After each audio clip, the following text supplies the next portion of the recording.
Greetings, gamers, and welcome to the 11th live stream from the Misfit Gamer Studios. I am your host, Vortex, and this is D&D Discussions. Today we're going to do something a little new, a little different. I'm not feeling all that great. My back's been killing me for a couple days, so I didn't really get a whole lot planned for a topic. So what I thought we would do today is kind of an idea I've seen some other creators do before. Seems like kind of a fun concept, and thought I'd give my spin on it and see how this works out for a video. And if it works out great, then we'll do this probably more often. So today what we're going to be doing is I'm going to go on to D&D Beyond. We're going to take a look at some homebrew classes, and we're going to kind of see what we think about them, how they would work in my realm, what changes I would make, and then we'll go ahead and give them a rating. So we're going to be looking for time's sake, because I do know that after watching some videos from other people, people get really creative and really, really detailed. So these things can be really long. So what we're going to end up doing is we're just going to do the top three rated. We're just going to go in there, search by class, search by those that have been rated and added, and then we're going to look at the top three, and then we're going to look through those, and then we'll look at the bottom three and see if we can't improve them and give them our own rating to see what we think. All right. So let me go ahead and get us over to this cam. That's a little bit better. Trying out some new lighting. That's why I actually took a little bit longer to get started today.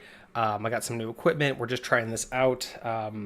Hoping that I can get another light for this side of the screen, because this side seems to be the one that lacks the most. But let's get to it. So with D&D Beyond, I'll also preface this, I have not seen any of these yet. I have not looked ahead. I wanted this to kind of just be a fresh look, my initial reactions, and yeah, this is going to just be all right out the gate. So we are going to go to classes, and then browse homebrew, and then filters. I thought there were more filters than this, but anyway, so we want to get the highest rated. Rating threshold, spellcast base, name. We don't need any of that stuff filled out. We just want, yeah, the highest rated. So we will start with the highest three, and then we will go ahead and do the bottom three, and we'll go from there. So we have our first one, Anime Swordsman. This is from author Turk, posted all the way back in 2018.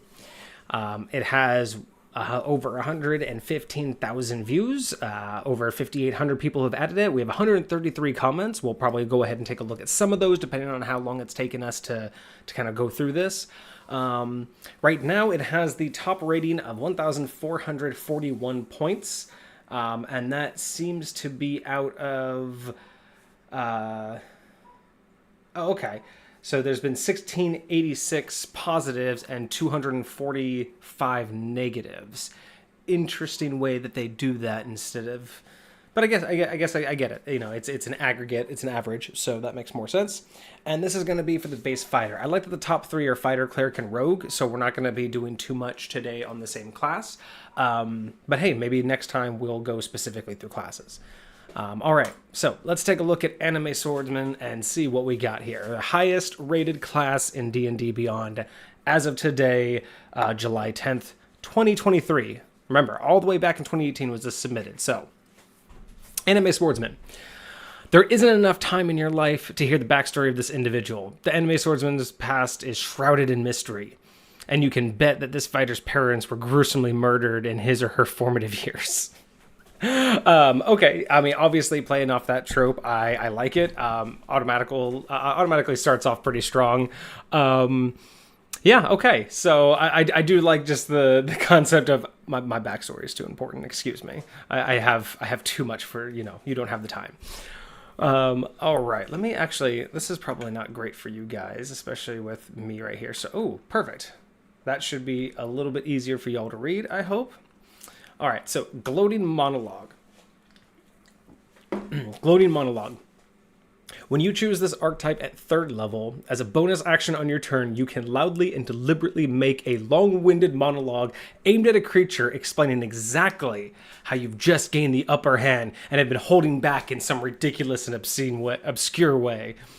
Make a charisma, intimidation, or performance check. I love when they actually write this properly and they actually like get everything done so you can get your references beautifully written. Make a charisma, intimidation, or performance check contested by the target's passive wisdom or insight. If you succeed, you have advantage on the next melee attack you make against the target creature on this turn. Okay, so interesting. I do like the concept of being able to have a cinematic moment. I do agree that that makes for a lot of fun. My only thing about this is the thing that it would be difficult to implement in High Point, at least, is I have a holdover from something that my DM had way back when, where he would actually, to prevent metagaming, at least I use it to prevent metagaming. I don't know exactly what his intentions were with this particular rule, but he had a particular rule where you could only say so many words in a particular, on your turn. Like in a combat, you could only say, I don't even remember how, 3 to 5, I think. So you could say a short sentence, you could give out commands, and it would kind of just be a free action. He would kind of just be okay with it, because in the heat of battle, you can kind of just yell at people. But after that, he would start to take away your ability to do different actions. So you would have to sacrifice your movement, you'd have to sacrifice your attack, you'd have to sacrifice a bonus action, you'd have to sacrifice some sort of other option during your turn in order to make something much more long-winded. And I understood the concept of that, because when you look at, combat being around in 6 seconds, it definitely makes it makes more sense when you're trying to look at time economy. And it's going to be a lot more harder to have a situation where your character is going to sit there and say 5 or 6 sentences and attack and move all in a 6-second period where everyone else is also being able to pay attention. So I understood the concept of wanting to do a better time management and make sure that battle economy works. So I have something similar where I will also allow a short phrase, a short command, something that is pretty limiting in terms of what you want to get across, or at least what your character can come up with, in an instant and shout out while they're acting out.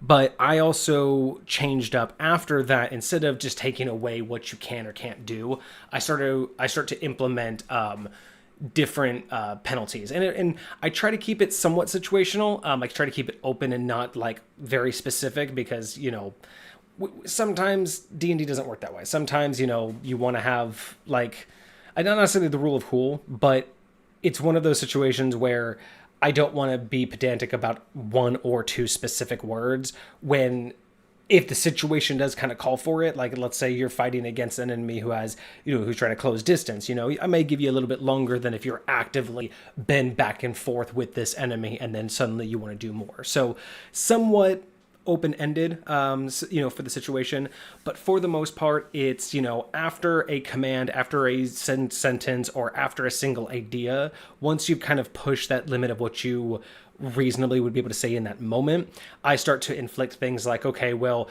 if you could, if you go 1 tier above, so, if it's more than just get out of here, or run, or I got this, or take a shot, or, some kind of, communicative command or request, totally understand, I need healing, or go get him.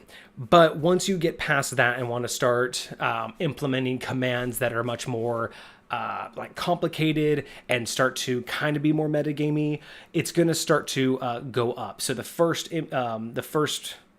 penalty that you'll receive is a -2 to your AC.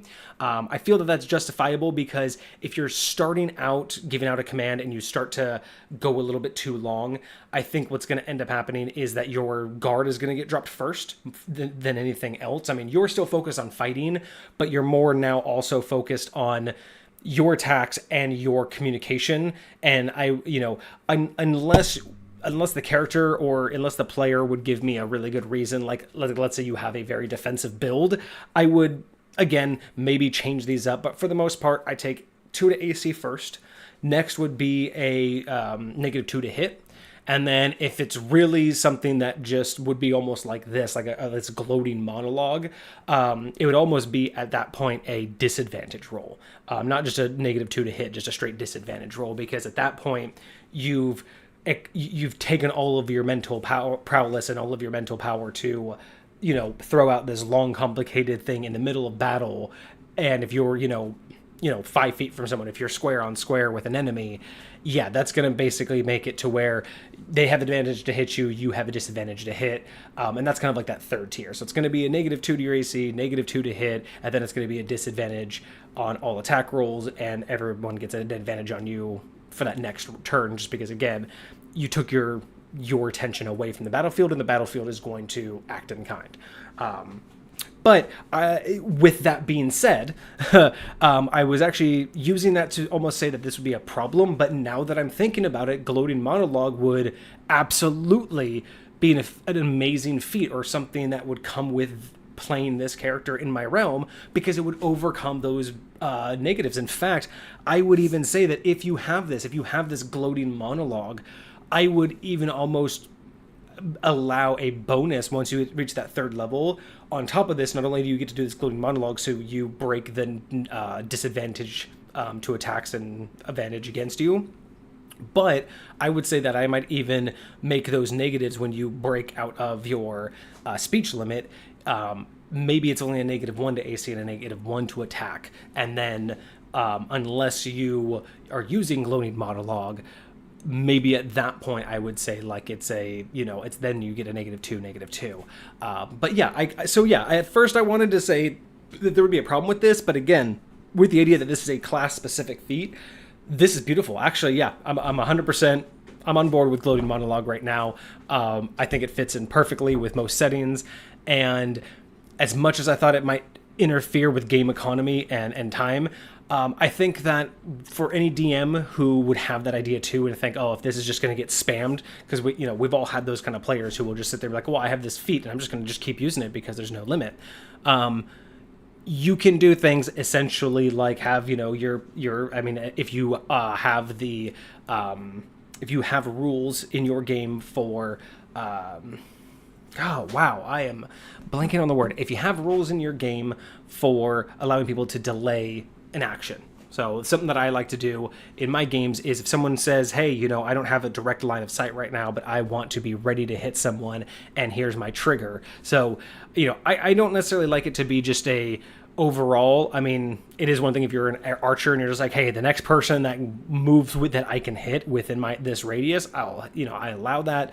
But for a lot of the times it's like, okay, well, what are you specifically waiting for? Especially if you're going to have them do a held action against like a specific enemy in combat, it would be that situation where it's like, okay, well, what are you waiting for him to do? You can't just hold this action and then pop it out at any given time. Your character, again, because this is happening in other people's turns, because it's happening in mid-combat, you would be waiting for a moment. You wouldn't just be waiting for any moment. Now, granted, you could make that argument that, yeah, I could just be waiting for any moment that I see, but again, trying to make the balancing work, I would say that if you're dependent upon the situation, you're gonna have to be more specific in what exactly you're waiting for. I'm gonna fix this real quick because this background being slightly tilted is really annoying me. I don't know if y'all see that, but that is just, there we go. That's a lot better. Maybe. I don't know. It looked like it was tilted. Anyway, so back to this. Yes, gloating monologue I think is a fantastic feat. So far I can't really say how much it fits in with the rest of this class, but already I see it working. I think that this could be great. And if you're gonna have someone who's trying to spam it, like I was bringing up, use your NPCs or the enemies to delay an action waiting for this to happen so they can get him, because you can say that if he's gloating and it's a bonus action and you're making aimed at a creature. So it does say specifically aimed at a creature. So I would say that if that's the case, if you have a character or a player who is abusing this, allow for other NPCs or other enemies to get advantage on this player if they've are in the middle of this monologue, or if they've done this too many times. Allow for the other enemies to have advantage. That's how I would kind of probably fix that, at least just right off the top of my head. But again, let's keep moving. We have a lot to go for. But so far, I am digging this. Gloating monologue sounds like it actually works really well, and if you have a character or a player who really knows how to like take a scene and kind of roll with it, I think you can get a lot of good gameplay out of this. All right, let's see. So haunted yet,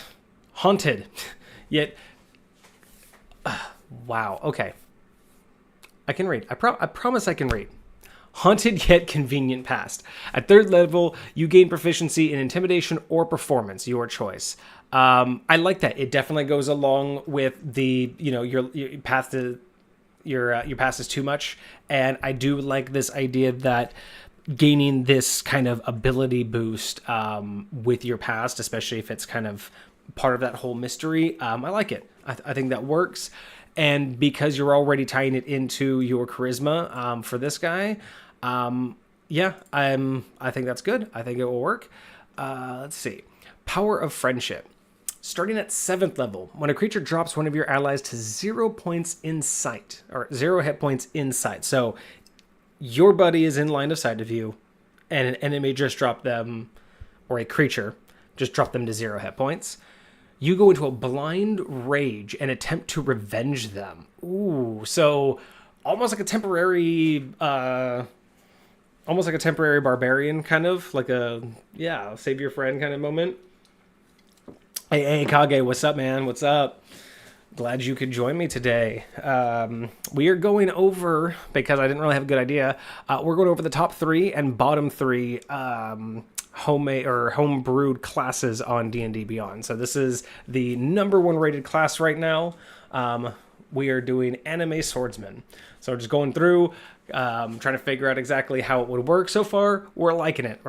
Gloating monologue works actually really well, especially with the rules that I have in place for talking and making commands. Went over that. And Haunted Convenient Past works really, really well. And now we're down here to the Power of Friendship. So I'm kind of liking this. It makes almost like a temporary barbarian moment. So your buddy goes down and you just lose it. And you're just like, oh, no, I am taking revenge right now. I kind of like this. You have advantage on all melee attack rolls against the creature that downed your ally, and disadvantage on all attack rolls against any other target. Okay, I like that. That definitely makes sense. There is, there's something else. I thought there was something else there's another feat that does something similar.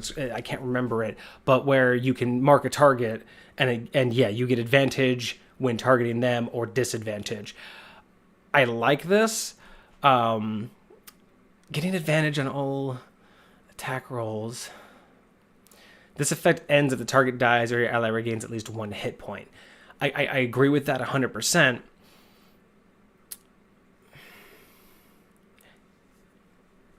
What I'm trying to do right now is trying to find, like, let's say, like a problem with it. I'm just trying to put it in context and see what exactly it would, like, where it would fit. And I'm just really trying to like put it in context, right? Like, I'm putting my characters in the scene. Someone goes down, and I think it's the go from Battlemaster. Maybe I remember some sort of fighter feat where you could like target someone. Power of Friendship. I like that. I think what I would almost, but it is a fighter, so no, I would leave it as is. I was almost gonna say maybe add like another option where you can either make it to where you have to attack the enemy and do the revenge. I was almost considering doing like another option to where if you wanted to like revive them or defend them, while they're being revived, that could be like a secondary option. But really, as a fighter, this makes more sense. I can't really argue with it. We're going to give that one a pass. We're going to keep on going. Plot armor. Okay. I'm loving these titles, by the way. This is great for the anime swordsman. Plot armor. Starting at 10th level. When rolling for death saving throws, you only suffer one failure when rolling a 1. And you regain 1 hit point on a roll of a 19 or 20. Death saving throws, you only suffer 1 failure.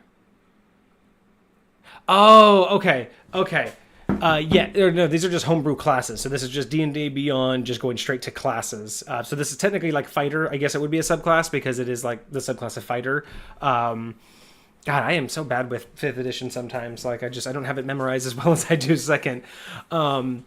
So I'm also not as familiar because I don't use death saving throws. I'm not 100% familiar with what happens when you roll a 1.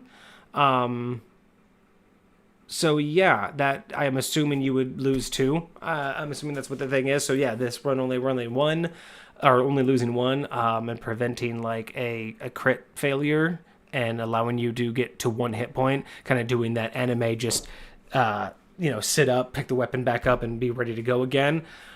Yeah, I kind of like that.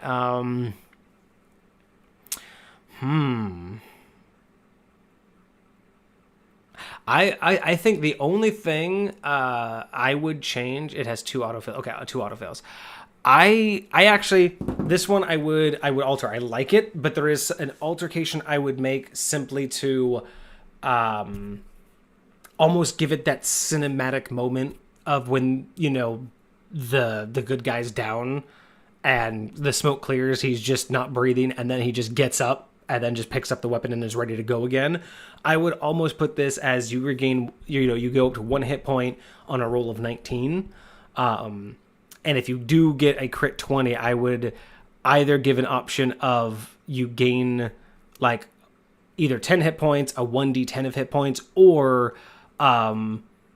for the, until the end of your next turn, all attacks have disadvantage on you, kind of giving that cinematic moment of being able to get back into battle and go head to head without feeling like, you're just going to get sneezed on and fall. Basically, going to the 1 hit point I like, but for that moment of like plot armor, especially in D&D fashion, healing isn't always the greatest, especially on higher levels. So when you're talking about a 10th level, gaining to 1 hit point as a fighter, unless you have a really, really good team, that's rough. And I mean, it's good. I'm not saying it's bad, but I would have to say that adding the crit value of being able to not only stand up, but either gain enough hit points to kind of feel ready to, to brawl again, or giving them some sort of reason to get up and step into battle. So it's until the end of your next turn, you get advantage on all attacks and disadvantage on any attack coming in. Like, I think that would be really cool. Let's see, Kage. I feel like it could be more powerful. Like maybe you get to take a turn now, maybe 4th HP too. Yeah, and that's what I'm saying. Like the idea of plot armor, it's great that plot armor, you won't die. I love that. And if you want to add it with like the concept of, oh, well, I'll feign death. Because that's also something that you can do. And if you wanted to do, use that with feign death feat and be able to, get away, I could get it. Especially with the DM being able to say, okay, you've been knocked down. Oh, I use plot armor. I rolled a 19. I have 1 hit point. All right, well, they're going to assume you're dead. They're going to leave. Like, you could end the battle there cinematically if it was like the last character down. But yeah, I feel like this is just like a hair shot. I mean, a lot of people would probably argue that that's a little bit OP. Like what it's doing right now is perfect and just fine. But because of the theme we're going with, I would actually, I would venture to say that I would go 1 step further with a nat 20 and just give it 1 extra, give it something for that character to want to immediately step back into battle. And just like, again, if you give them an advantage on their next attack and disadvantage on any attack until the end of this turn, or until the end of the turn or the round or whatever, that idea of them being able to step right back to that enemy and take them down, or be that last final defense because the cleric's about to heal them, and if if you don't stand up and get in the way of the cleric's going to go down, the whole party is going to TPK, right? Like, I'm liking this idea, but I think it's just short of being able to be really impactful. I imagine the bad guy thinking you're dead, then you popping up and stabbing him in the back. See, yeah, that would be a great cinematic way to roll all that in. But again, that would be situational, right? Because if it's not the last guy down, and it's like if you're like, in a party of 5 and you're the second person to go down, that's not really a battle gamer, or a battle gamer. That's not really a battle ender. Like, it's not a major game changer. It's just one person or one more person down. But if it is the last person down, or if this is like in a solo campaign, oh yeah, they think you're dead. They're going to go do their own little monologue. They're going to step over you, and that's when you just come up. Like, I see this working in a lot of ways, but when my mind goes to a combat session in D&D, regardless of the edition, there's a lot of things out there that can get you back up to 1 hit point, and it's great that you could do it on your own, but at level 10, I just feel like that's not... I think I would almost even say, like, oh, how about you get, like, 1/4 of your HP in temp HP, and the idea is that temp HP is only going to last, say, 1 turn, so 10 minutes in-game, right? And the idea is that you're going to get that 1/4 HP, but at the end of that turn, if you haven't gotten healed, all that HP is going to be gone. And it would also work, especially in my realm, this would actually work in High Point, because of the way that I've changed the way that I do HP, and my unconscious zones and dead zones, and like dead, like there's a point to where you can lose your HP and essentially be dead, but not officially be dead. And then if you continue to take damage, you're just fucking gone. Like, there's just nothing that can be done for you. And, no amount of heal potions is going to, like, revive you after that. And I've redone that, and I like this because if you get that, like, 1/4 amount of HP, and let's say, let's say 1/4 of your HP is 25, right? And let's say, level 10, I'm just going off numbers here. Level 10, let's say you have, you have 100 hit points of HP, you get 25 back after being knocked down from plot armor. If you take another 10 points of damage and don't heal up after 10 minutes or after 1 turn, or like 1d4 turns, whatever the balance would be, you're going to lose that 25. But since you were at 0 and you lost the 25 temp, but you took an additional 10 points of damage, you're now at -10.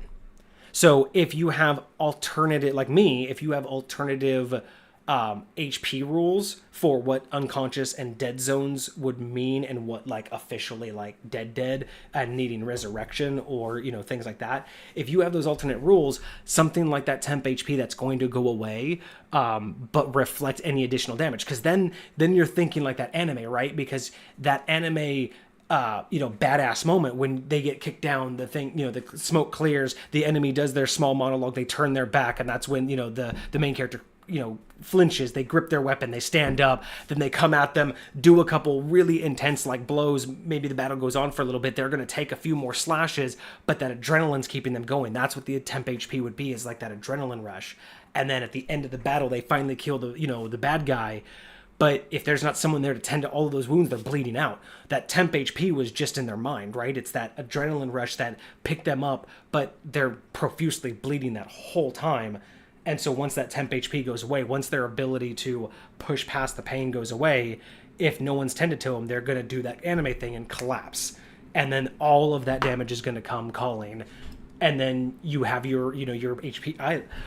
I like that. I would say that would be my rule for this plot armor. On a nat 20, you gain temporary HP equal to 1/4 of your max for either 1 turn or 1d4 turns, because this is level 10. Like, you know what I mean? Like, I don't know what this battle is like, so I would just say that would be a personal choice for DMs out there. But either for 1 turn or for 1d4 turns, you will get that temp HP, and once that temp HP goes away, you will revert back to 0 minus anything additional you had taken during that temp HP boost. So if you got hit for 8 HP, you're now -8, and then you can take your whatever your life or HP rules from there and apply them. But this would give that like extended option for those really cool battles. And again, thinking for that concept of plot armor, that could be really interesting and cinematic, but it doesn't always guarantee he's going to live, right? Because getting 1 HP back doesn't mean you're going to return to the fight, but it means you could. But having all of that temp HP that's going to go away, again, alternative rule, I think that's what I would do. We need to move on. So let's go down to untapped potential. Starting at 15th level, you gain a climbing... Okay, let's restart. Untapped potential. Starting at 15th level, you gain a climbing speed equal to your current walking speed. Ooh, okay. Interesting for a fighter so far, but let's see what the rest of it says. This benefit works even when moving up or across completely flat, smooth surface. This benefit works even when moving up or across completely flat, smooth surfaces, but only in short bursts. You fall if you end your turn on or against a surface, and nothing else is holding you aloft. Additionally, the extra attack feature from the fighter class now applies when you take the ready action to make an attack. Is this two things here? Because it sounds like two things here. Okay. First off, 15th level fighter. Benefits, you can climb walls equal to your walking speed. The benefit works even when moving up completely flat and smooth surfaces. Okay, I'm getting that. Sheer surfaces don't matter. You don't need much grip, but only in short bursts. If you fall if you end your turn against the surface. So basically, it's roll riding. So yeah, it's like momentum for. That's exactly where I was trying to figure out and make sure that's what I was reading. But yes, it's basically a parkour, but it doesn't matter the surface. So you're talking about like ice. We're talking about granite surfaces. We're talking about cave surfaces that aren't have been like chipped out. So yeah, I like the idea, and I like that they clarify. Although weirdly worded, I do like that they clarify that you can't just be on the wall. You're not spider climbing. You can move across a surface regardless of its angle and regardless of its surface, but you can only do it in short bursts. So, and it's with your movement speed. So I'm assuming that it says walk. Oh, you gain. So it means walking speed. So, and that makes sense too, because even if you're running and you want to sprint and do a wall run, you're not going to get the same distance that you could naturally sprint, right? If you're wall running, you're going to lose a lot of that distance. So you probably would be able to sprint, but you'd only go the distance that you would have. Okay, yeah, no, I like that. So basically, you get the same distance on that wall as your walking speed. So walking speed of 6. I like that. Now, this is where the work kind of broke my mind. Additionally, so I think this is an extra piece. Additionally, the extra attack feature from the fighter class now applies when you take the ready action to make an attack. Okay. I am so unfamiliar with some of this stuff. It's kind of crazy. So let's look at extra attack.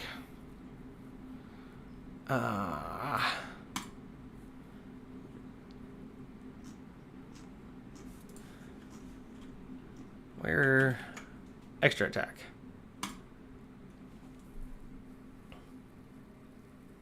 So, beginning at 5th level, you can attack twice instead of once whenever you take the attack action on your turn. Right. Okay, so extra attack on fighter gives an extra attack. Okay, so I like that. So that's at level 5. And this is saying that this applies when you take the ready action to make an attack. Why is my brain just not working right now on...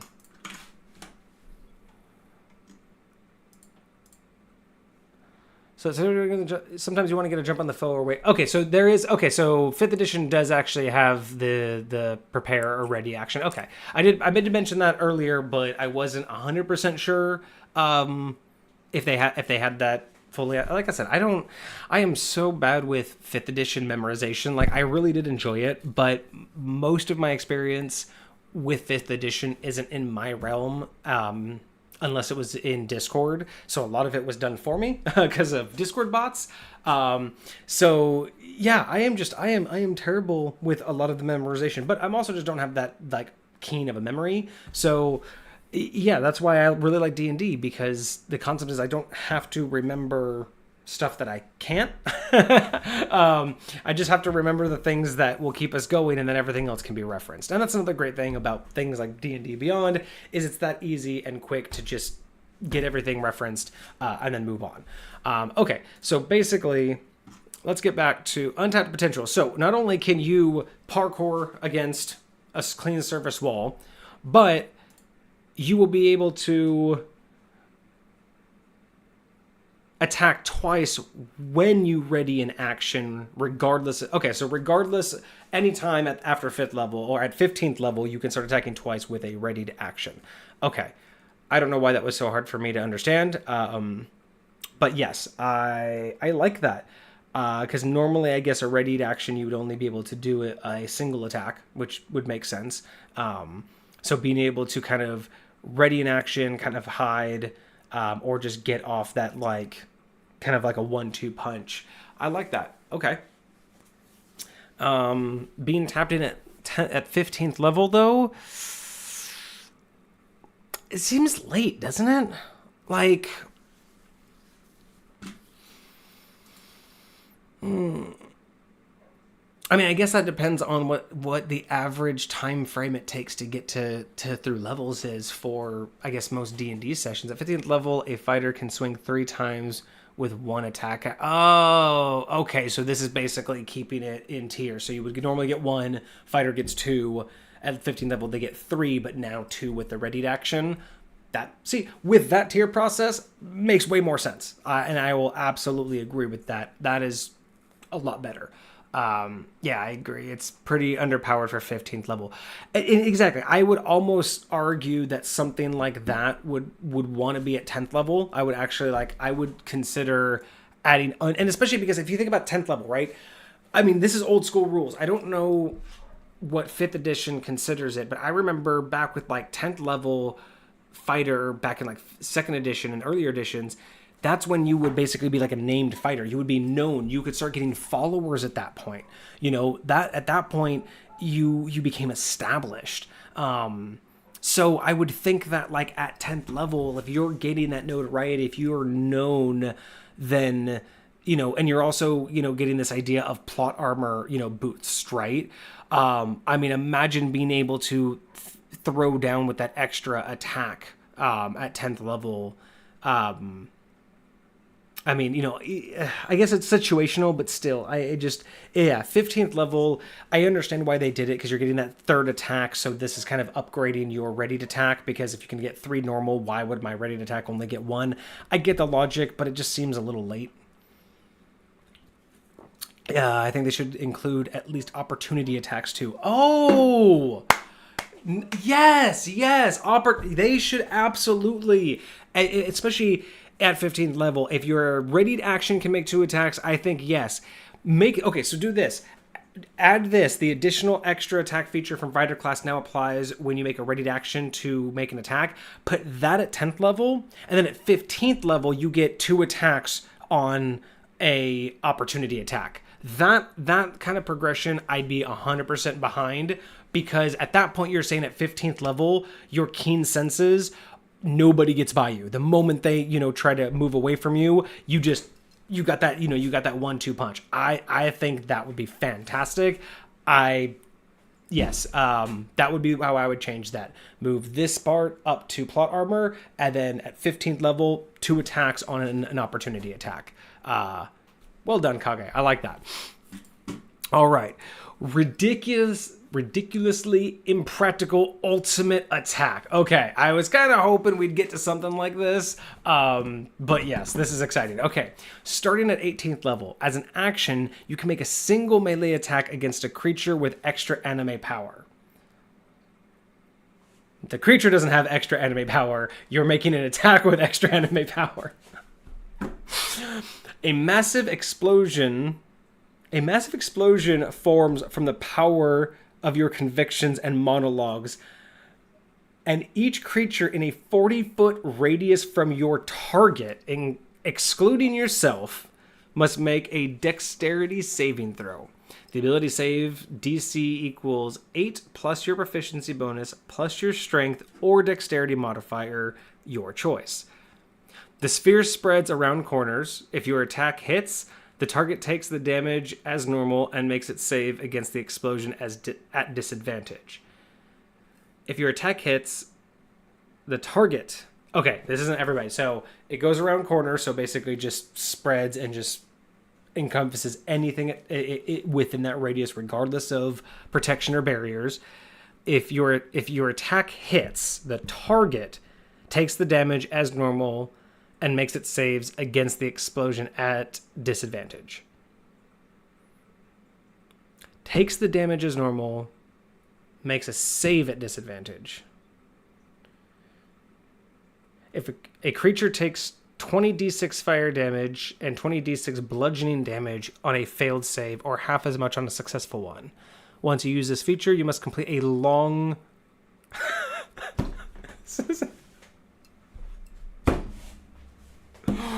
Bro. Takes the strike damage as normal. Yeah.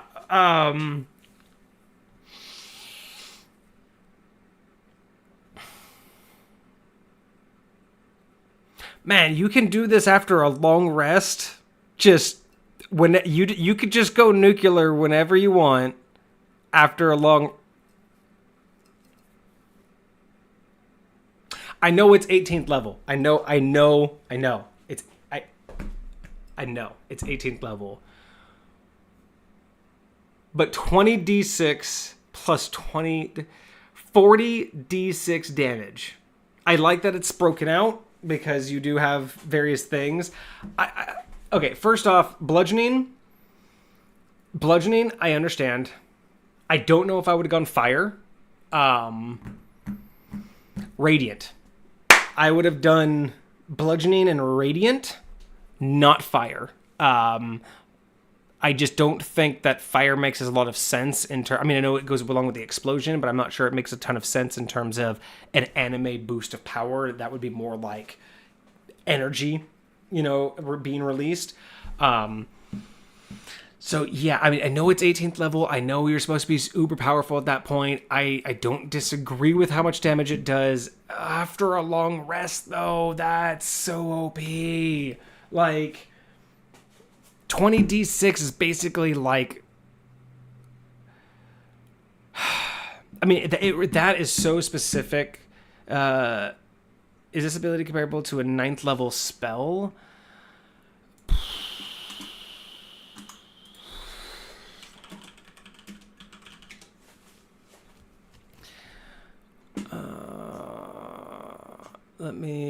Let's look. Game rules, spells. I mean, it might be comparable. It's been a long time since I've looked up spells of that level. By the way, I'm also realizing how long this is taking us. We're probably only going to get to the first one and the last one, and then on a different one. I'm just probably going to have to go from there. I'm not going to do 3 and 3 because this has almost been an hour and we're not even done with the first one yet. So just saying, we're probably not going to get to 3 and 3, but we'll go. Let's see. Which wizards would get back on a long rest?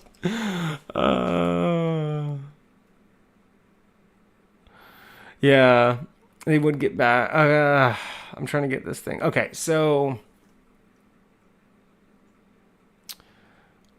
Okay, here we go. So let's look at the... I need to buy all of this stuff eventually. I'm trying to look for something that has, like... Meteor Swarm. Okay, so let's look at Meteor Swarm. So, a creature... Okay, so that's... Oh, well, we know where we got that from. Oh, wait a second. Is this the... A 40-foot radius from your target, excluding yourself, makes a dexterity saving throw. 40-foot radius sphere centered on each point you choose makes a dexterity. Okay, so, yeah. So, good call. Good call. This seems to be equivalent to a 9th level spell. Creature takes 20d6 fire and 20d6 bludgeoning. That makes sense. Makes sense.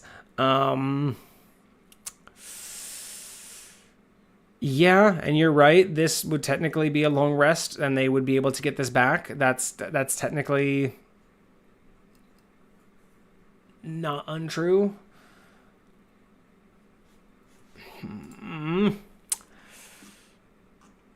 And I mean, there's not a lot of these that do multiple types of damage, but what does this one do? So, just looking for. Oh, this one's more I should have prismatic. I should have known. I don't know why I was thinking otherwise.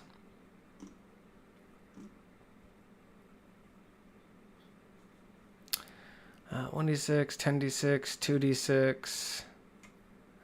Okay, yeah. I'm pretty sure that, yeah, that's going to be on par with the 9th level as well. Good call on that one, Kage.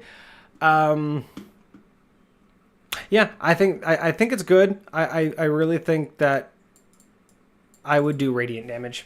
That's probably all I would change there. I think that just works more since I think of it more like a Super Saiyan burst of power, more like, you know, your energy, your life force.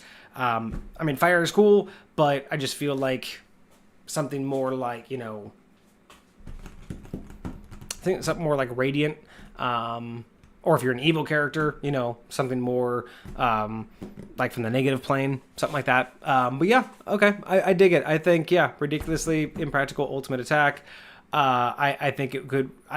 And you know what's really cool about this too is I think that this could be really interestingly not flavor. What am I talking about? This could be really excellently utilized in certain battles because this is a great ranged attack, but being able to do this at the right moment, like let's say you have this and you can make, as an action, you can make a single attack. So that's interesting. So this one, you have to basically forgo any other attack because it would be really interesting to creature with extra animate power, massive explosion forms with the explosion. So this is, yeah, so you can't, I guess you can't really do this with a ranged aspect because you do have to make an attack against that creature. Okay, so yeah, so this is that moment where like the swords clash and everything just explodes out. Still say radiant damage. That's all I'm going to change. Radiant damage. All right. Previous versions. So they were working on this, okay, for a couple months. Not too bad. Not too bad. Okay, that was it. So that was all we got. So as this subclass, you're basically getting your gloating monologue at 3rd level, which 100% about. I think that really does make a lot of sense for a fighter to be able to command battlefield a little bit like that. Being able to get intimidation and performance, basically being able to boost your gloating monologue. I love it. And the power, and again, intimidation and performance, I think that also goes really well with the concept of being the anime fighter. Power of friendship, starting at 7th level. Being able to revenge a fallen comrade, I think that does work as well. Plot armor, I think that this is great. Again, my specifics, I would say that on the 19, you get 1 hit point. On a 20, you get those temp HP equal to 1/4 of your hit points for a certain amount of turns. And then when that all goes away, any additional damage also gets taken. And then basically you have to, be healed at that point. I would also move into plot armor. I'm also thinking add that extra attack to your ready actions. I think that would be a great addition to 10th level. And then at 15th level, I really like the kind of parkour wall climbing. I think that really does work. Again, 15th level almost seems a little bit weird to wait for that, but I guess it is, without giving it too much front loaded on 10th level. I think that works. But here I would take Kage's suggestion and add the extra attack to opportunity attacks at this level. And then the ridiculously impractical ultimate attack at 18th level, being able to just do a giant burst of energy. I like it. Again, I think radiant damage makes more sense than fire damage. Let's read some of these comments. We have actually some really recent comments. So, dude just picked this subclass and nothing short of an insta-kill can kill you. I mean, yes, I don't know, because I mean, it's not really giving you that much of an edge in a lot of respects. I mean, you really have to roll high in order to make that plot armor work. And aside from that, you're not really getting any bonuses to AC. You're not really getting any actual bonuses to combat. I mean, you do get the gloating monologue, and it gives you advantage on the next attack, but that's one target, and they get a check every time. So you have to attempt it every time. They get a check every time. It does really nothing for you in terms of survival. Same thing, intimidation, performance, you get a better chance at doing that kind of stuff, but it's not protecting you. The power of friendship doesn't do anything unless your buddy goes down. So, I mean, you gotta think, from level 3 to level 10, you basically get nothing outside of a very specific moment. And then, level 10, you start getting a chance of survival.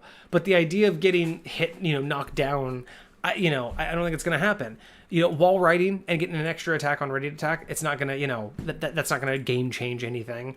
And this ridiculous, I mean, if you make it to level 18, then yeah, you kind of deserve to be a character that should take a 1 insta-kill hit to take down. I mean, you're at that point, you've earned the right to, kind of be a walking badass. I'm just saying.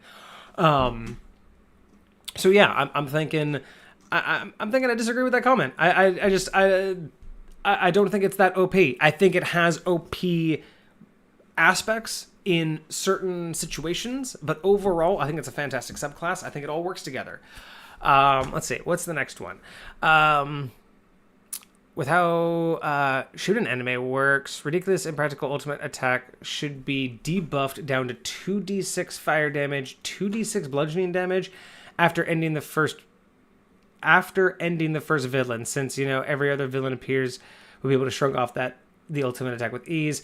He can have the anime swordsman roll on a D100 determined if able to make a stronger version of the ultimate attack in the heat of battle. I don't know about that. What is up? What is up, Cos? How you doing today? Cosme Sea Purge. I hope I said that right. I don't know. Cosme Sea Purge. Anyway, we are in the middle of discussing the top rated D&D class on D&D Beyond. It is the anime swordsman. Just kind of went through a little bit, and then we through all the aspects, kind of just discussed a little bit about what I was doing, and now we're on the comments. So this comment, debuff down to 2d6. So this right here is almost just as fancy as Cosmic Purge. Oh, nice, Cosmic Purge, nice, awesome. That does make a lot more sense, but I'm bad at reading most monikers, so bear with me. But okay, so this is actually interesting because, Kage, this goes back to what you said. I had that knee-jerk reaction that it felt a little OP, but are you serious? You want to knock down this attack to 2d6 at level 18? That's ridiculous. However,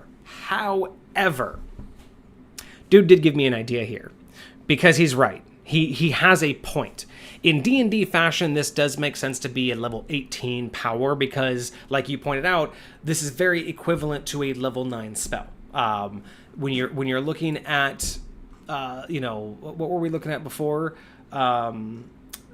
Meteor Swarm. You have very comparable stats to a level 9 spell that, like you pointed out, can be memorized every single day. Take a long rest, memorize new spells. And in fact, depending on what edition you're playing, back in the day, you didn't need a long rest to memorize spells as a wizard. You just needed time in order to memorize. You didn't need to rest. So that's even crazier that in earlier editions, this would have been way more powerful than this anime swordsman, being able to have this super uber attack once a day, essentially, or once every rest. But knocking this down does give me an idea, though, because he is right, making his point that if you're going with the anime style and not so much with the D&D concept, this would be something that would work on the very first enemy and then never work again. And that doesn't really work for D&D usually, because you can't really give someone, you could start giving this to them at an earlier, at level 5, you could just give them a dulled down version. At level 5, you can do this maybe once a day for an extra D6, and then every at level 10, it's, the 2D6. But it's really difficult because if you're not going to keep it with the character the whole time. Like if that's not going to be from like level 3, you have this ability to burst energy, and as you level up, it will get stronger.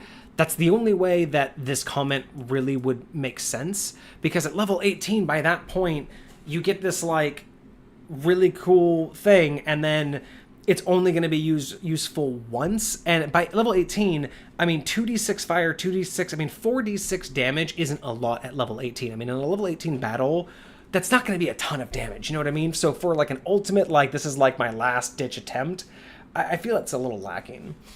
Cosmic, yeah, I have an old rough, as in not worked on or developed homebrew subclass for cleric called Shrine Maiden. But other than specializing in radiant type healing and specialty in religion, I never got to making it further progress on making it.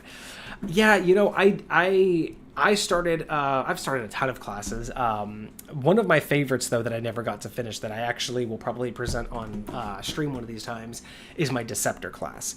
It was something that I developed a long time ago, and it was really, really fun, but kind of, yeah, I made a lot of cool ideas, but it just never got quite finished. But I would love to regenerate that and bring that back here. And if I mean, share any details, because we love listening to what other people are starting to create out there, because I mean, again, I don't know how much of this you've seen. All the old videos are on YouTube if you're ever interested in checking out what we've talked about before. But basically here the concept is we want to give off people the idea that we want to get people thinking beyond the book when it comes to D&D. Like for us, a lot of it is about not feeling that you have to follow everything in the book to be able to play this game and have fun with it. It's more about recognizing that the game is first about fun, and the books are there to give you some kind of foundation. And it's not a lot about, like, you know, promoting you have to be homebrew and you have to create everything yourself, but it's just like little small tweaks here and there. If it makes sense to you and your gaming crew, that's what we're here to promote, and that's kind of why we're talking about these homebrews today. And then, let's see, Kage, homebrew classes are hard. Yes, they are. I'm trying to make a samurai class with its own subclasses. Man, we got to talk about that on stream one of these times, too. I've thought about samurai classes before, but it's way too much research, and I don't have it all. I don't have that kind of stuff ready to go all the time, so that's a lot of research, because something like that, I would really want to be like really, really like detailed with it and really good, so I'm interested in your subclasses. So yeah, with this comment, I'm thinking in terms of a D&D option at level 18, I think that they have something going here in terms of it should upgrade. So maybe like at level 20, you gain like an extra D6, or you get, you know, after level 18, you gain an extra D6 every level. Or you have the ability to, like they said, roll a D100 percentiles and get it to be boosted or something like that. Like, I am totally down with modifying it, but if you're not going to keep it like from the very beginning, if this isn't going to be something that stays with the character, knocking it down to 2d6, like even at level 18, that's not going to be very cinematic unless it's like you already know the enemy is about to die, and this is just doing it to look cool. But in reality, you need that 20d, you know, you need that basically that 40d6 that it has. Yeah, you need that 40d6 to make this like level 18 actually matter. Balls. Yes, I couldn't have said it better myself. It also ends if the ally regains any hit points, so you wouldn't be stuck with it forever. I'm assuming what he's talking about is the power of friendship. So when your ally goes down to 0 hit points, you have advantage on attacks against the creature, disadvantage on all attack rolls against any other creature until it dies or your buddy gets raised.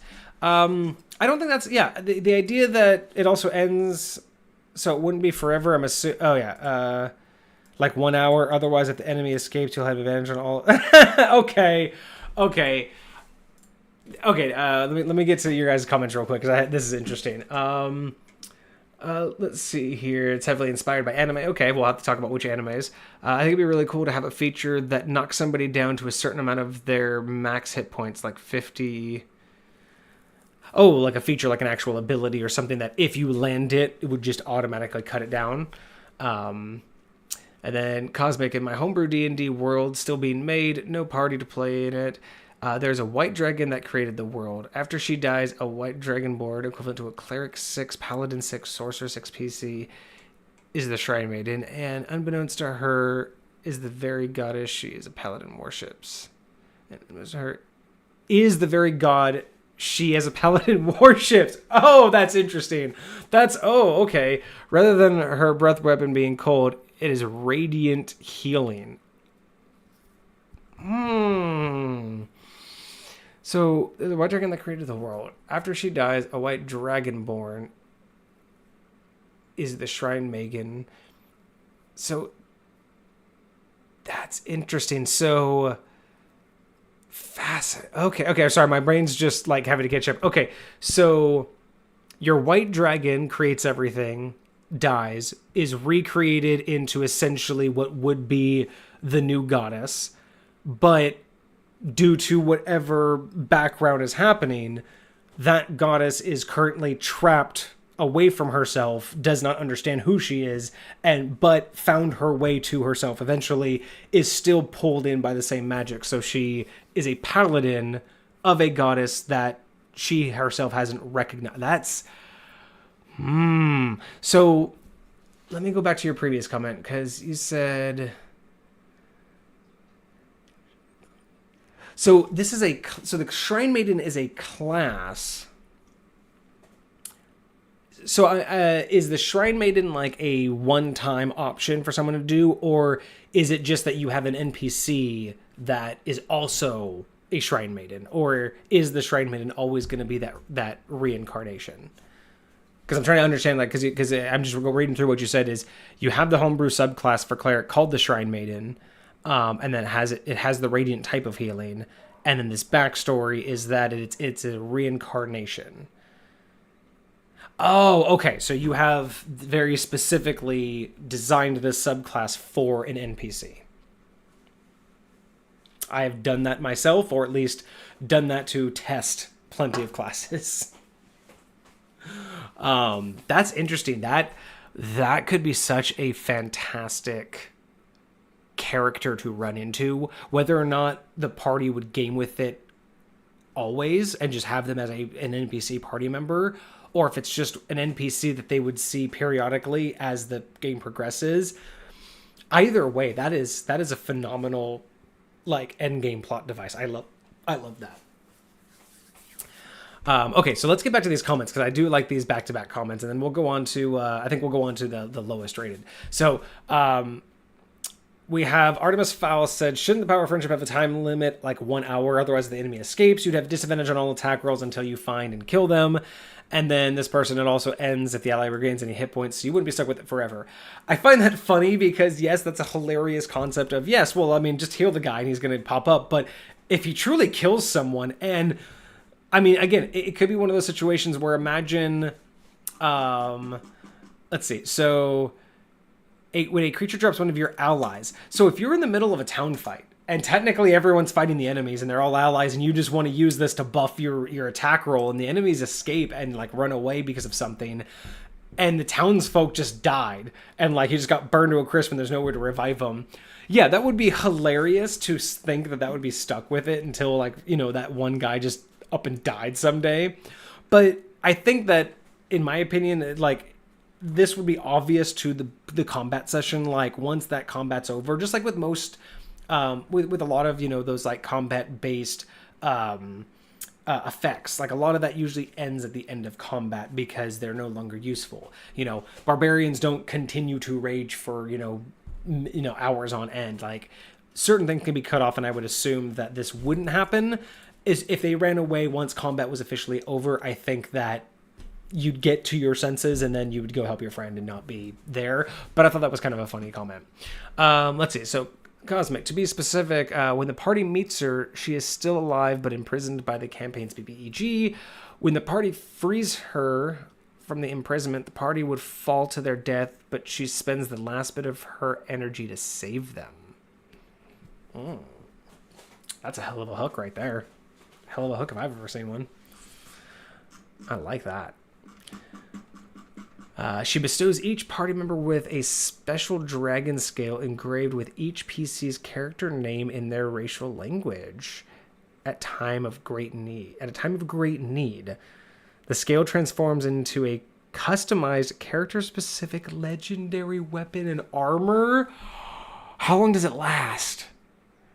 That's so cool. Because it would just be that, like, this is the moment I need this. Just, the perfect weapon for the job, or whatever they would probably be, like, best suited to like, wield. But it can't just be, like, forever, right? Like, they wouldn't just be able to, like, just, I have that powerful weapon now, right? Like, I'm assuming it's got to be time-based or... And then what happens once it's used? Like, once it's used, I'm assuming it will disappear. But does it go back to the scale and they can use it again? Like, does it have a recharge? Or is it a one-time, that's it? Like, use this or that's it? Because that's... This is what happens when you talk to me about D&D. I just have questions. I just want to know everything and think about everything, because I'm always... It's so funny. A lot of people think, like, you know, there's a lot of DMs out there who think, like, oh, you know, I want to keep my stuff. Like, it's mine. I don't want it. It's like... I don't think a lot of DMs are trying to steal each other's ideas, and if they do, they're going to customize the crap out of them, because I don't think there's a lot of DMs who look at homebrew stuff and different things like that. But my thing is, like, if you inspire me to create an idea, I love it, but I'm always just more interested in, like, looking at the differences in what I would do versus what someone else is doing, because those are, like, some of the things that I love about talking with DMs is what are they doing and what are their thought processes. Let's see. So the time of great need is when they are on death saves and have at least one save. The weapon or armor is an item that lasts forever, but at that point it is near the end of the campaign anyways. One failed save. Interesting. So they're downed. They're making their death saves. They've had one failed. So they have 2 chances to get up. And so is the person that's downed, are they the ones activating the scales, or is it like one of the other players can activate their scales in order to save them? I'm curious, because if you're down with death saving throws, does this heal you too? Like, does it, like, bring you back up with the armor and or weapon and you're ready to fight again? On death saving. Yeah, because if you're on death saving throws, you would be downed. So...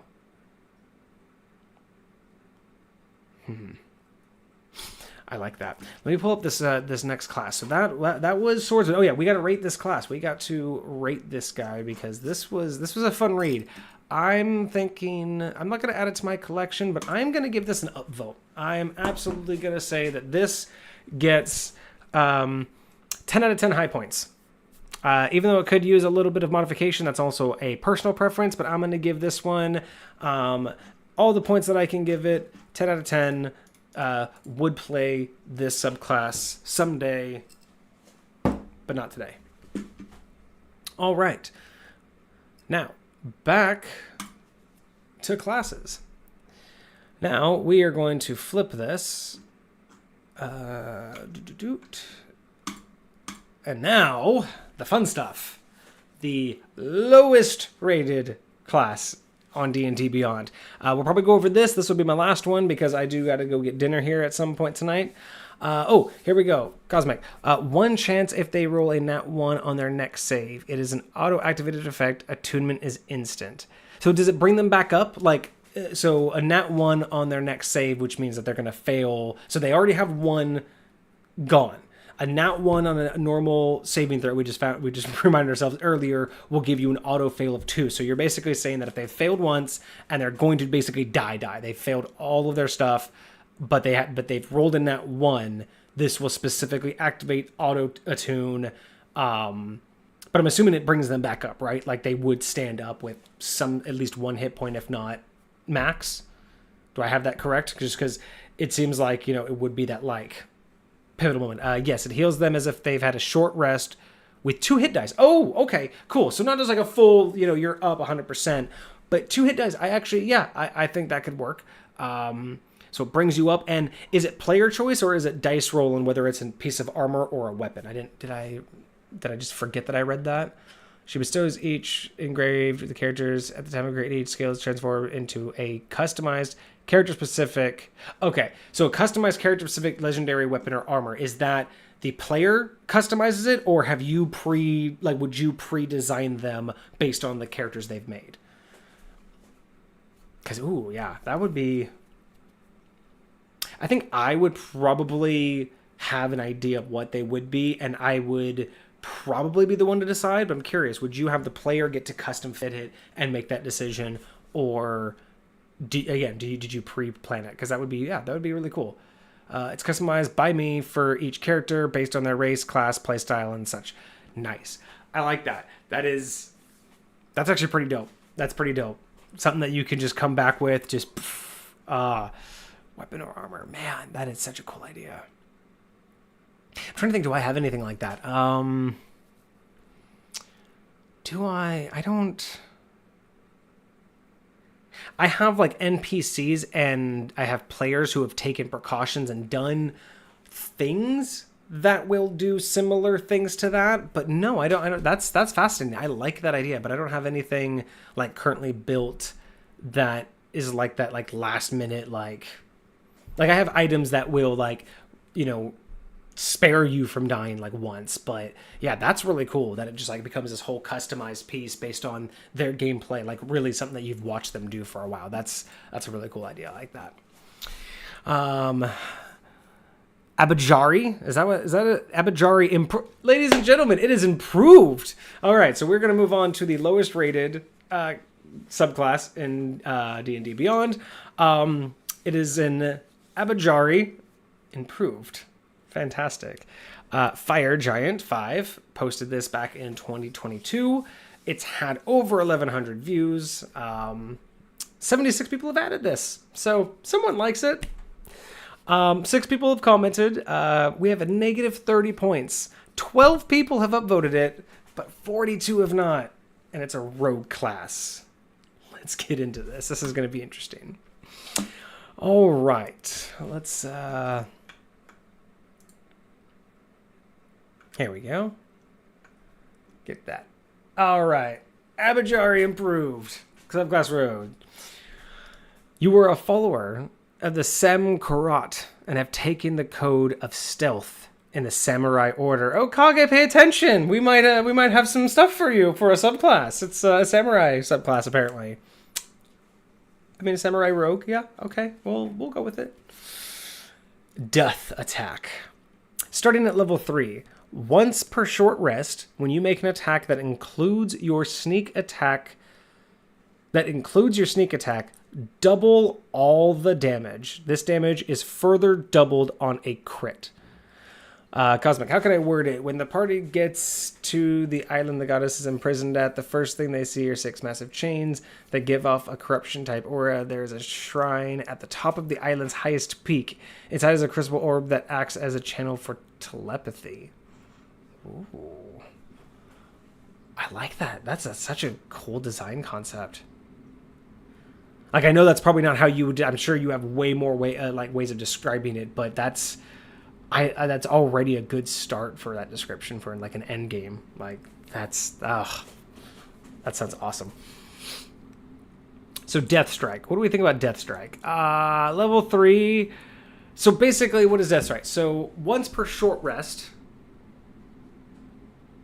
okay. So once per short rest, you basically double damage if you make a successful sneak attack. So any attack that's a sneak attack, because it says an attack that includes your sneak attack. So basically, on a successful sneak attack, double the damage. And double it again. Damage is further, yeah. So double damage sneak attacks, and a double again on crit. I mean, what's the average? I mean, so we're talking about a rogue, right? So I should have this part memorized, but let's just dagger. So we have 1d4 damage. So we're looking at 4 damage. I think sneak attack does give you What does it give you in terms of additional attack? Let's go. Jesus, come on. Oh my God. Can I? We're going to get there. We're going to get there, I promise. Okay. So, sneak attack, once per turn. So, once per turn, and then that one's after a short rest, you can deal an extra 1d6. So, we have a d4, a d6, and this is basically saying that if you succeed on a sneak attack, you're going to get double damage on a d6 roll, and if you crit, you're going to get double that damage on it. Okay, that's actually not too bad, because, I mean, realistically, if it's normal d4, your sneak attack is already going to bump it up to a d6, and then this is just going to double it. I don't think that's actually the worst thing. I'm not 100% sure level 3 was the right place for it. That may be great for level 5, especially because it's double and then double. I may have done something a little bit different for level 3. I may have waited for level 5 for something like this, but overall, I don't necessarily disagree with this feat. Going back to Cosmic real quick, the goddess tells the party to find the 6 nearby dungeons, gather the legendary relics from within, and touch them to the telepathy orb. Doing so destroys the item, and its legendary magic flows through the crystal into one of the chains, overloads, and shatters it. The chains of corruption are otherwise indestructible. So that's actually a really good concept. I like end games that have that kind of, you think you're finally there, and then there's just more steps to it without feeling like it's just a fetch quest. That does feel a little bit better. The 6th chain is the one that serves as the shrine's foundation, so when it breaks, the shrine collapses, hence why the party falls to the would-be... Hence why the party falls to their would-be death. Interesting. So they're thinking that they're just rescuing this paladin, and then they die doing so, and then that's what unleashes the paladin's ability to resurrect them almost like a god. Okay. That's actually like a cool, that's a cool end game, especially just that big reveal. I mean, not really an end game, especially if you have something after that, but that is a nice reveal moment. I like that. All right. So back to Abajari. Is this actually like a word? Like, are we actually like, do I know what this actually is or anything? No.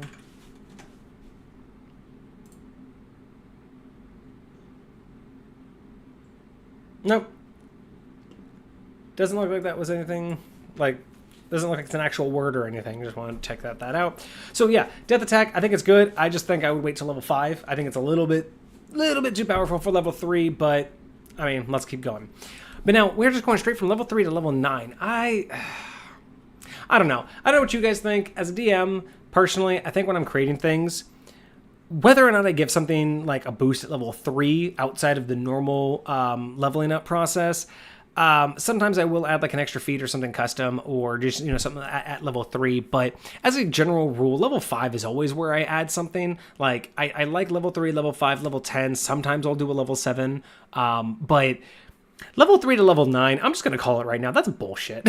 Okay? Like, who wants to play a character that you don't get shit until level 9? Like, I mean, come on now. I mean, that's maybe, Death Attack is pretty powerful. I mean, doubling your attack and possibly doubling that again for a sneak attack, that's fine, because you're getting a D4, at a bare minimum, you're getting a D4 plus a D6, and then doubling those potentially twice. But even at its max, even if you did a sneak attack for max damage, that's 10 damage, which means you get to double that, so that's 20. And then if you crit, you get to do 40. Now, 40 damage is a lot at level 3. Let's not kid ourselves here. But at the same time, 40 damage for an instance that you got a sneak attack and you critted, I don't know. I don't know. I still don't know if that's enough to tell me that I need to wait till level 9 for my next bonus. Best part about the Dragon Goddess are her scales. Yeah, that would probably make sense. I actually have... Dragon scales are actually really important in my realm, too. Depending on whether or not the dragon's alive that they came from, will change the properties of them. But yeah, like dragon scales from dead dragons are really big in my realm in terms of like armor, weapons, and all of that. If they're alive, they still retain a little bit of their magical properties, and can actually be anti-magical, so they can actually go through like magical armors and stuff. It's kind of the unique idea.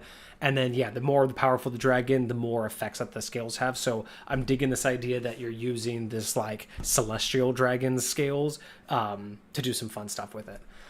Every creature in the world, or at least the material plane, has a scale dedicated to them. The scale forms when the creature is born, grows as the creature ages, and falls off the goddess's body when the creature dies. It's assumed that two scales that grow in the same spot is the reincarnation of that creature. So this is just where my mind immediately takes this. Does this describe her horde then? Does that describe, like, I'm assuming because you said they were golden, right? I believe, did I read that right? That when she bequeaths them scales, or did I just make that up? Maybe I just made that up. I don't know. I gotta scroll now to figure out. So each of them have a special scale engraved in each. Okay, no, you did not say. I just made that up. So yeah, my imagination is just saying that every time she loses those scales, that just piles, and that just becomes like part of her horde as all of those like potential lives. But that is really cool. I like that idea that her scale regrowth is very specific to like just the life process, and especially when you have the white dragon that created everything, and now you have this new reincarnation that's growing with creation. Beautiful, love it, absolutely love it. All right, so back to our class here. We had Death Strike or Death Attack at level 3. It's a little. I would still wait to level 5. Wish there was something else here. Level 9, Samurai Discipline. Starting at level 9, choose one type of damage.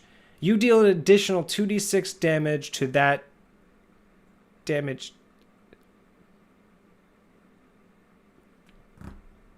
Choose a type of damage. You deal an additional 2d6 damage. I'm assuming they mean you pick like a type of damage and you deal that much more damage. The way I was reading that sounds like you were almost trying to do damage against something, but so like if you want to choose like force damage, you deal an extra 2d6 force damage. I don't like it, at least the way it's written. Because depending on your weapon, if I want to do an extra 2d6 piercing damage with a hammer, I mean, I'm just saying, like, being able to add any type of damage, any type I want, at 2d6 to any weapon I'm wielding. I mean, what if I chose not to wield weapons? What if I just want to punch someone? I can add slashing damage to my punches. I mean, it sounds cool, but come on, really? Let's see, back to Cosmic real quick. So let's say your character's respective scale on the dragons by the right eye. When your character dies and a new skill forms in the same spot, that creature is assumed to be your character's reincarnation. I like that. Yeah, the reincarnation bit, I do like that little touch. That's actually really cool. Also just gives a really cool like visual when you think about this existing dragon with all of these like just constantly manipulating like scales. I love that idea. Yeah, I don't like Samurai Discipline. It doesn't. Yeah, because if I'm a rogue and I'm using a blunt weapon, I don't want to be able to add slashing or piercing damage to it. And if I'm using my fit, like it doesn't work if I'm using my fit. Like I know it's a rogue, but I would say like if you're gonna do Samurai Discipline, like choose a type of damage and you get like a resistance to that type of damage.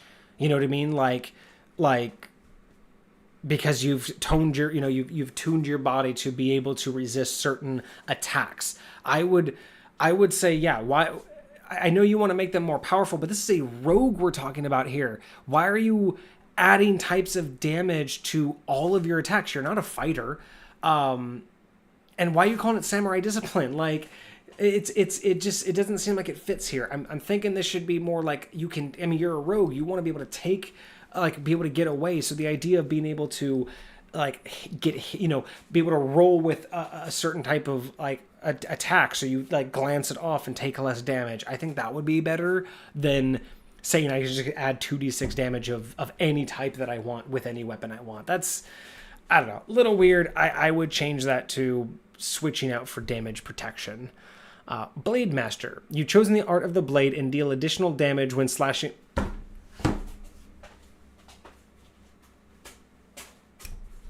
Additional damage. Kage, are you still here? Can you do me a favor? Just go ahead, look up in any rulebook you want, and just pick a rulebook. Pick any rulebook, and can you let me know what the value of additional damage is? Just if you could just post that in chat for me. Yeah. What is additional damage? What additional damage? And what? Like Samurai Discipline. Oh, am I reading this wrong? Hold on. I may just be reading this wrong. So I just realized that these are not the same bolded. So it didn't say choose one of the damage types below. So I didn't keep reading. Okay, so let me reread this. So as a Samurai Discipline starting level 9, choose one type of damage below. And you will deal 2d6 of that damage. So I'm assuming that means you choose Blade Master, Blunt Master, or Quick Striker. Because those are fonted differently. And so you've chosen the art of the blade and you deal the additional 2d6 damage with slashing, Blunt Master, bludgeoning, and Quick Striker. You've chosen the art of piercing. Okay. Now we make a little more sense here. It was just not written in a way, and I don't read ahead. Like I said, I was just reading this straight through. So you get to choose either blade, so slashing, bludgeoning, or piercing. You can do 2d6 extra damage. I'm assuming I would eventually make that rule that, you have to be using the right kind of a weapon for it in order to have that. 2d6 may be a little bit much. I know it's level 9. 2d6 may be a little bit much. Makes more sense now, though, that they have all of this. I just think that this could have been written better to, call attention to those. But my bad. That's on me.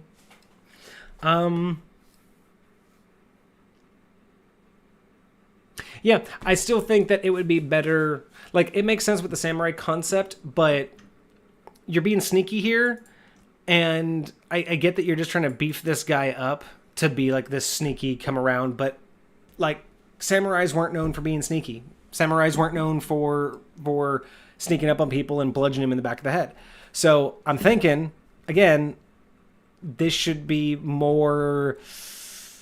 less samurai attack based and more choose one of these and you know how to take that damage. Like, you take less of that damage. So maybe choose one of these disciplines and you take, like, you just always have a resistance. So you take half slashing or half bludgeoning, or you're just resistant to it. Like, I just think, yeah, I think being protective against this damage would be way better than being able to deal damage.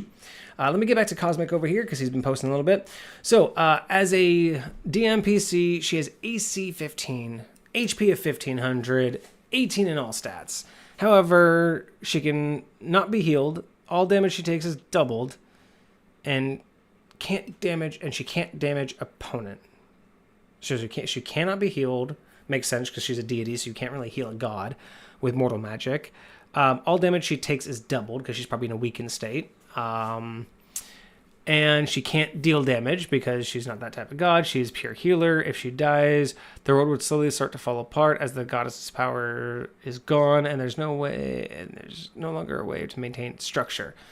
The imprisonment does two things. The chains siphon off her magic, which is what fuels the chain's strength in the form of unbreakable durability, and being held in place over tens of thousands of years. As creatures are born and die, her scales start to suffocate her. Wow, that is... Damn. I'm liking that lore. That is such a good story, like, plot arc. I am loving that. Yeah, Samurai Discipline, no, it can't be attack. It's got to be, like, damage resistance.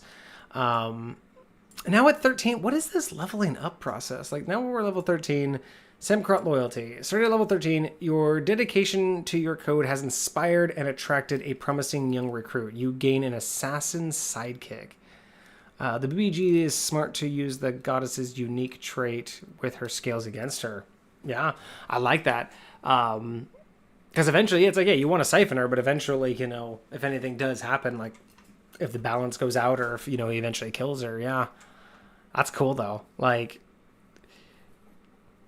it makes for a lot of interesting choices for the players, too. Like, it makes, for approaches and understanding of what's really happening, that's going to make for a lot of, like, discovery. And I love watching players come to those, understandings and come to those, like, big open points of just, like, finally getting what's going on. So that's going to be, like, a really cool moment just watching them, like, see how all of that has, like, transpired. An assassin sidekick. Okay, so is this another like 5th edition thing that I'm just not familiar with? Is an assassin sidekick like an option? Because that's vague. That's super vague. What assassin like?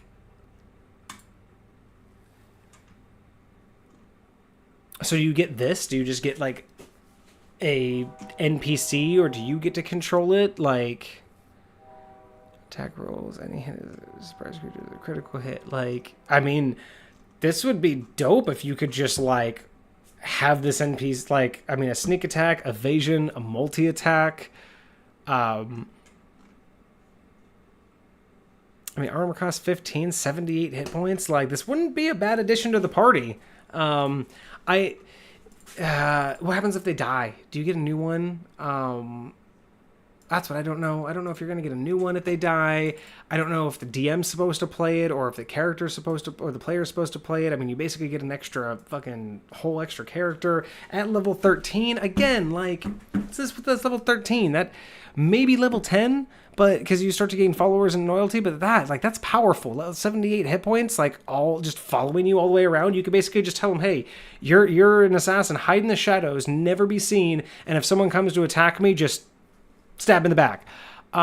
Maybe level 15. I would have waited at least to get like someone that powerful on your side.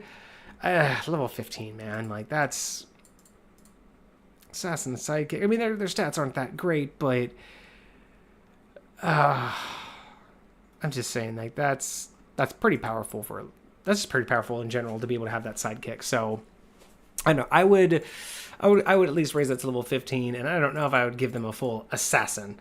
Especially because, like, why do they have an assassin if they're a samurai? Like, what is this? Aspect of the dragon? Where is the like, what are we pulling from here? What are our aspect of the dragon? Starting at level 17. So, again, what are these levels? Once per long rest, you gain the ability to turn into a dragon as per wild shape. Is turning into a dragon part of the samurai code?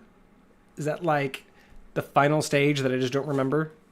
Like the 14th scroll or something? Okay.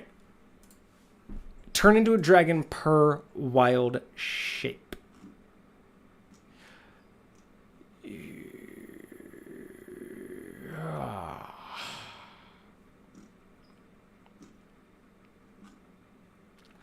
So, dragon's definitely not normal, but basically your druid level determines the beast you can transform. Okay, so you stay in the dragon form for a number of hours equal to your level. You revert to normal form, so, okay.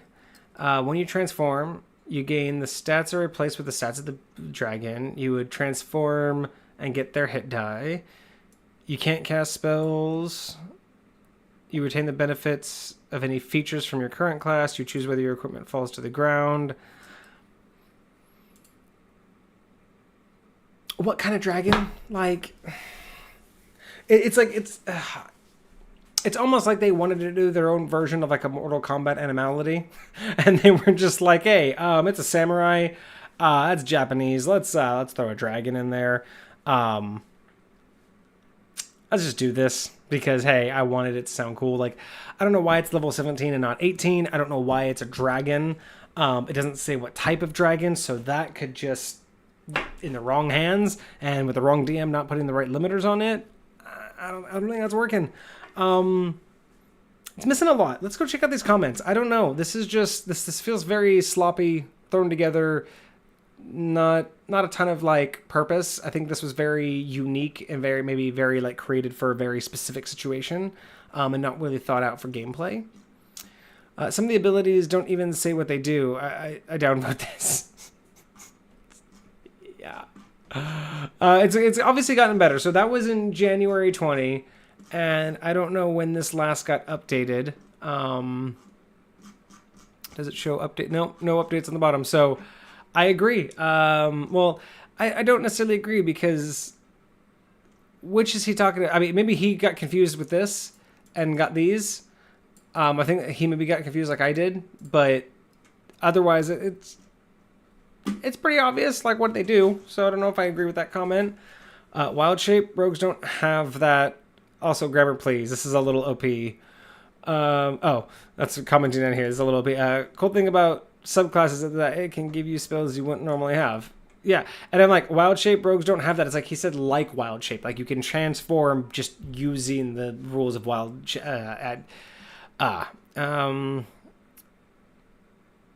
Taking this from Poor Man.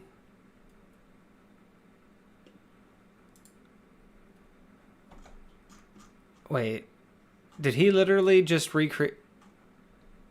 So he literally created a different class. So someone created the Aberjohnny Samurai and improved it. Okay,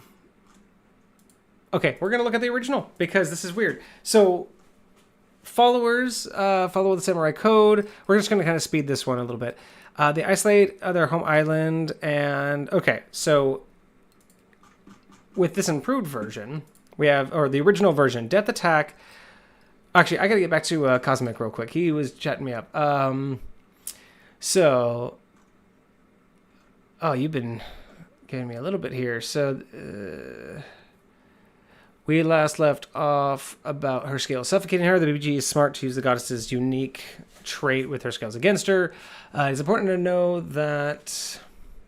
As a twist for the party that the BBG isn't from the material plane, so she doesn't have a dedicated scale, as that is specific to the material plane. As the DMPC, since she is a white dragonborn, breathe fires, radiant healing, but she can use both versions, 30-foot line, normal, 15 cone used by her movement, sweeping motion, 3 uses per long rest.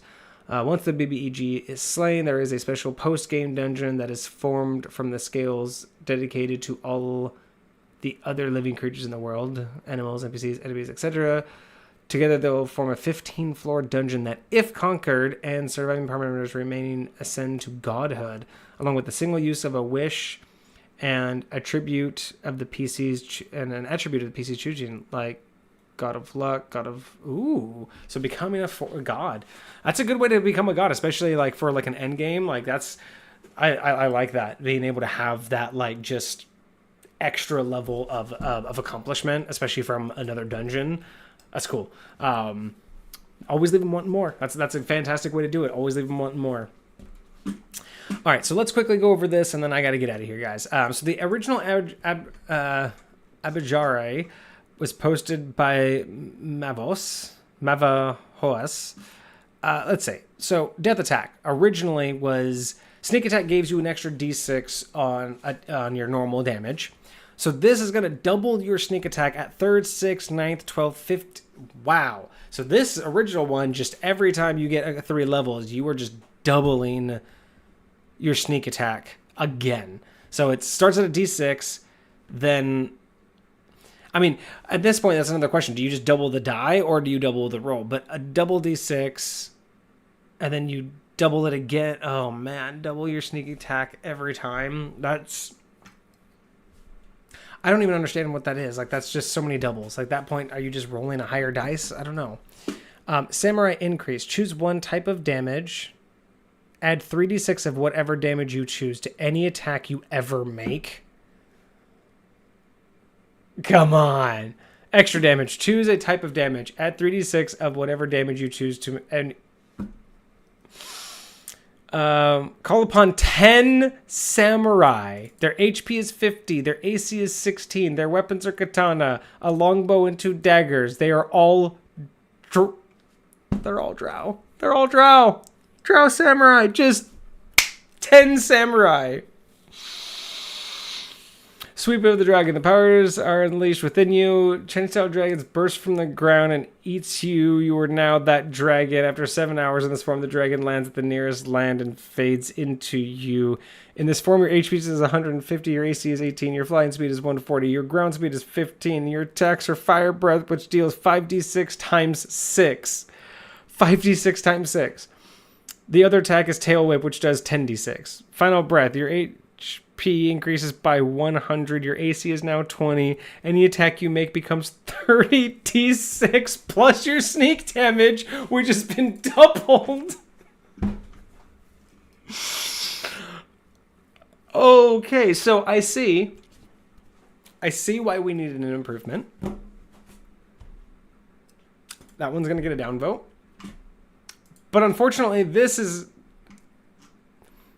although an improvement, the original Samurai, you're gonna get like a strong 4 out of 10 high points from me. That's gonna be a no for me. The improved version, it's on its way, has a chance, 5 out of 10 high points. And I think that's where we're gonna end it in terms of the subclass rating system. I think we're going to end it there. Let's go back over to Cosmic. So we have some more after the BBEG was slain, and then they get to ascend to godhood. Let's talk about that dungeon. The 15-floor dungeon is the Zodiac Tower. 12 of the floors are for each of the 12 Chinese zodiac animals. The other 3 floors are for resting and maybe looting. Oh, okay, so little chunks of time to go through. I like that.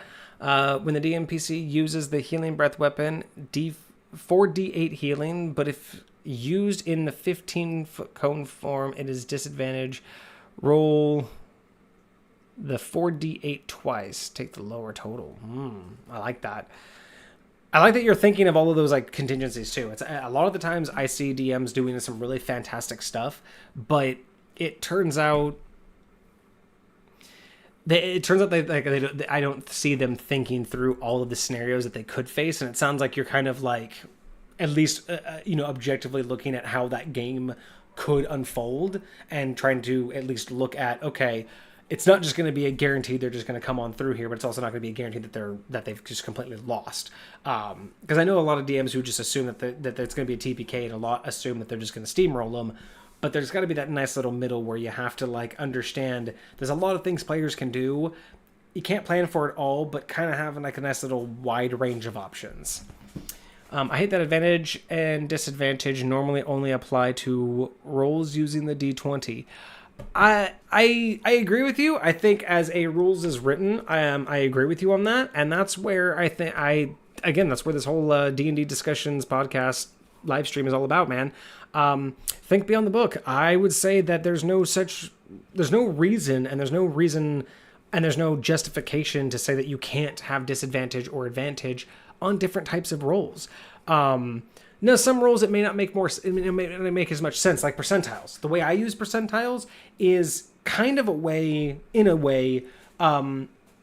sometimes using advantage, because depending upon the situation, I could say if you have a 20% chance and it's, you got to roll basically 21 or higher on percentiles, that's kind of like an advantage in a sense. If you really think about, there's more of a chance you're going to get it.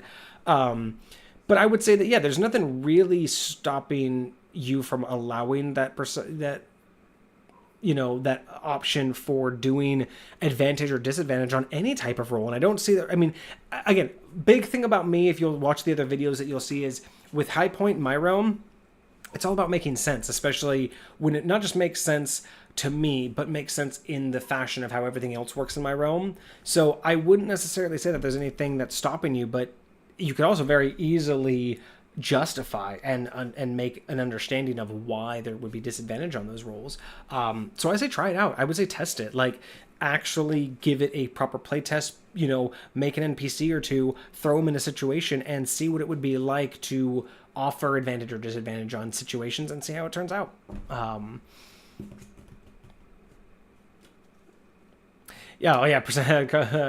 Percentiles being the D100, yeah. So, yeah, it is interesting because the concept of like, I don't know which I prefer, a D100 or percentiles. I don't know if I technically have a preference between which one I would prefer to use in terms of a single die with 100 or the two. But I mean, I think I've always used the percentiles, the two dice, the two tens dice instead of the D100. So I think I'm partial to that. But yeah, I think like if you want to add the ability to make something harder or better or easier, but without adding multiple rolls like advantage or disadvantage, converting things to a percentile or to a D100 roll can really also make things a lot of fun, because then the player really has kind of the feeling for that roll being a little bit more impactful. So let's see. What part do you like most about my world? The chain of corruption and how to break them, the goddess, or the dragon scales?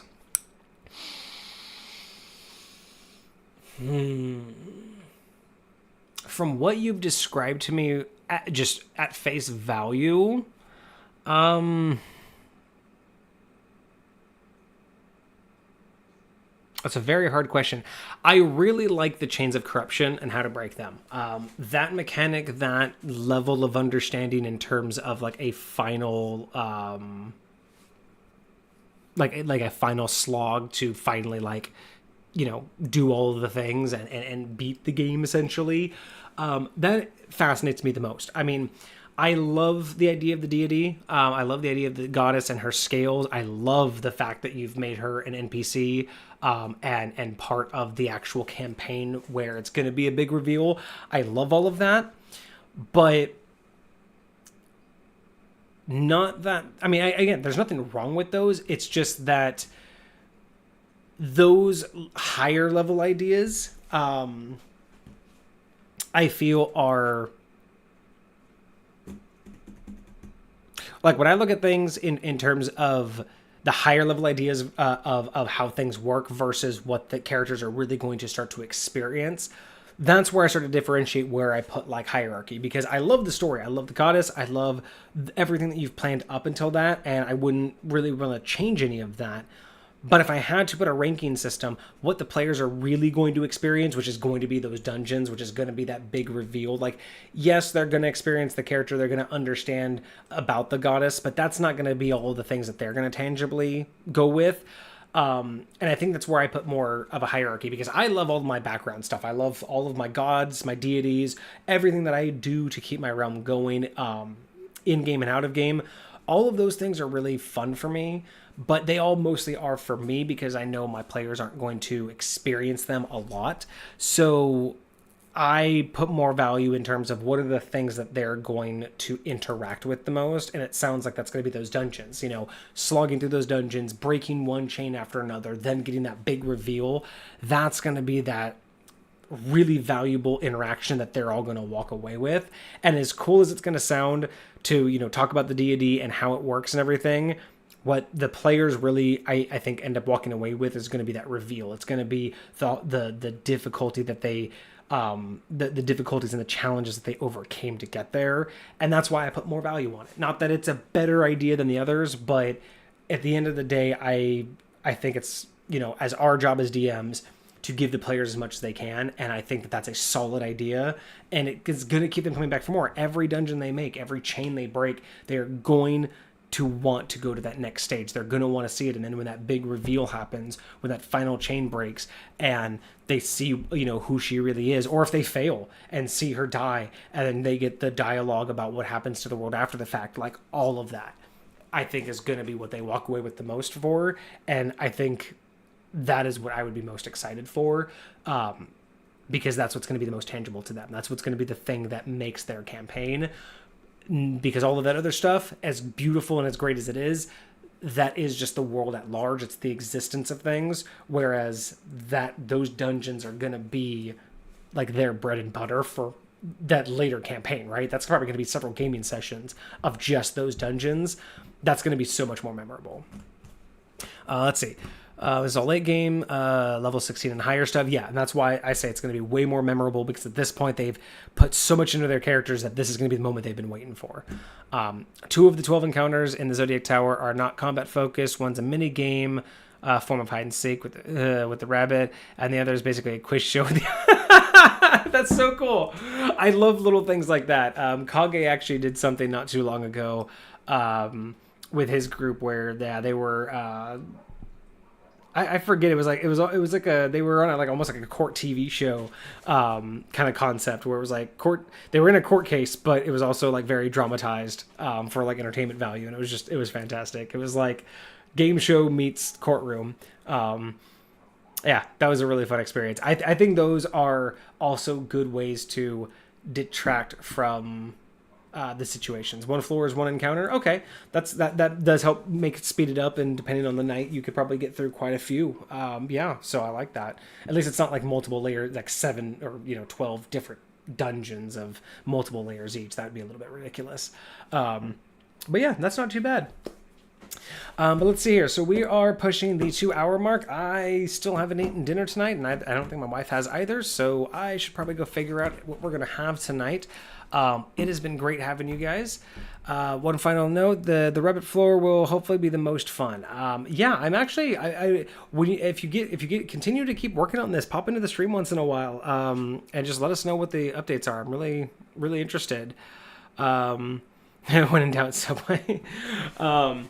So yeah, I am going to go ahead. I'm going to be logging off here for today. But just so you know, Cosmic, if you're interested in coming back, I'm going to be starting to shoot for streaming Mondays and Thursdays right now. Maybe add in Sundays every now and again, but Mondays, Thursdays are probably going to be the most likely time, 7:30 or 7 between 7 and 7:30 Pacific Standard Time. And then all my videos are also on YouTube right now, so you can always go and check out other topics. Kage joins me. He was in the chat earlier. He joins me here in the studio every now and again, so you'll see him. He also DMs and games in my realm as well. I like Thursdays, depending on your time zone. Yeah, Pacific Standard Time. So between 7 and 7:30, I usually start. I go till about 9 o'clock, and we just kind of cover different topics here. Just always talking about different things, trying to expand people's minds, and again, not feel locked into what the books say, but also not feel like you have to create everything yourself. Trying to find that good balance between, playing with what the foundation is, but also making sure y'all have fun. So I'm going to go ahead and leave it at that. Thank you so much, Cosmic, for joining us. Kage, if you're still here, thank you for logging in as well. I will go ahead and leave it at that. I will see you all most likely on Thursday at 7 p.m. Have a wonderful night.